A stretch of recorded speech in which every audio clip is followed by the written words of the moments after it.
Welcome to Glide and Seek. I'm going to give you 3 tips to get you on this electric wheel a lot quicker and a lot safer. Let's get right into it. Tip number 1, check your tire pressure. This wheel came with literally probably 5 pounds of pressure in the tire.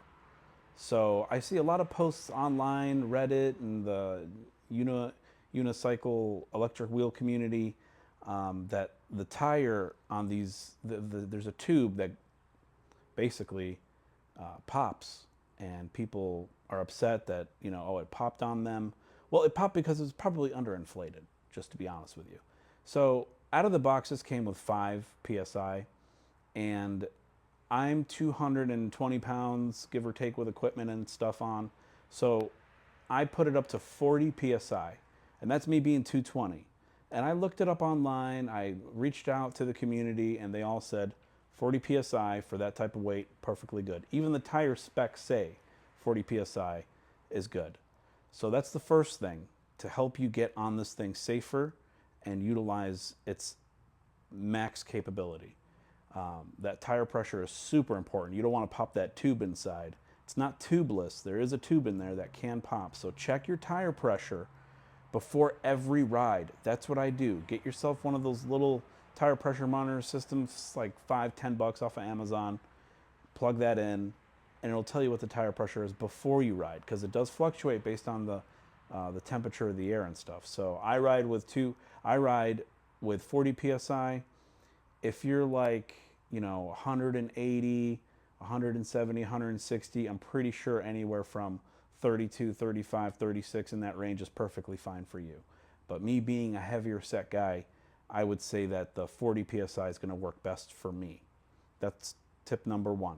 Tip number 2, pedal sensitivity. I didn't realize how important this was until I got on the app and I realized, oh my God, the pedal sensitivity is on 100%. Pedal sensitivity is like the throttle response on the wheel. So me being a new rider, never ridden one before, I'm just trying to get on it and just get one foot on and then the other. And it was so difficult because it was just so sensitive. It was jerky. It's like a car's throttle. I mean, it felt way too difficult to get on. So this came out of the box with 100% pedal sensitivity, which means it's full throttle sensitivity. I went ahead and dialed it down to 30%. That helped me get on this wheel a lot easier than when it was at 100%. And as I was learning and getting on the wheel and off the wheel, when I felt more comfortable, I increased the pedal sensitivity. I went from 30 to 40 to 50 to 60, and now I'm at 70 pedal sensitivity right now. So that's your second tip, is check your pedal sensitivity. You might have it too high. It might be easier to try and get it a little bit lower so you can hop on a little easier. It gives you more leeway than when it's 100%. At least for me it did. Tip number 3, the grass is your friend. I've seen a lot of people try and learn this wheel on concrete. I'm going to tell you right now, don't do it. Don't try and learn on concrete. Find some nice grass, long area, big area, where you can feel comfortable falling, you can feel comfortable dropping the wheel. Because I'll tell you what, I dropped this thing dozens and dozens and dozens of times. And trying to catch 60 pounds as it's leaning over when you're on top of it, really difficult. Really difficult. So the grass is your friend. Don't try and learn on concrete. Just hop on to some grass, get this on the grass, try and get one foot on, feel the sensitivity, because you set it up for 30%, like we said before, pedal sensitivity, and just get on, and if you fall, you fall. If it falls over, it falls over. It doesn't get that damaged. It really didn't even get that scuffed from the grass. It just felt a lot easier for me mentally to do it on the grass than on the concrete.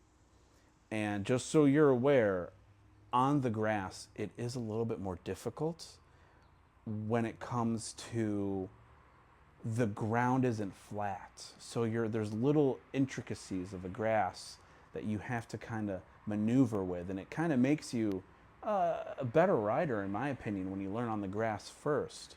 There's bumps, there's elevation changes. It really gets your mind and body and nervous system ready for riding something like this, because at the end of the day, your brain, your nervous system's telling you, you got to get off this thing. This thing is dangerous. So your body's not used to it. But when you're on the grass, mentally you're like, you know what, if I fall, I fall. And it's not going to hurt that bad. So the grass is your friend. It took me 4 hours, 4 hours of grass riding before I felt comfortable to get on some concrete. And when you get on that concrete, it'll be worth it. Trust me. So those are your 3 tips. Pedal sensitivity, tire pressure, and you got the grass as your friend. Learn on the grass, not on the concrete. Thank you so much for watching Glide and Seek.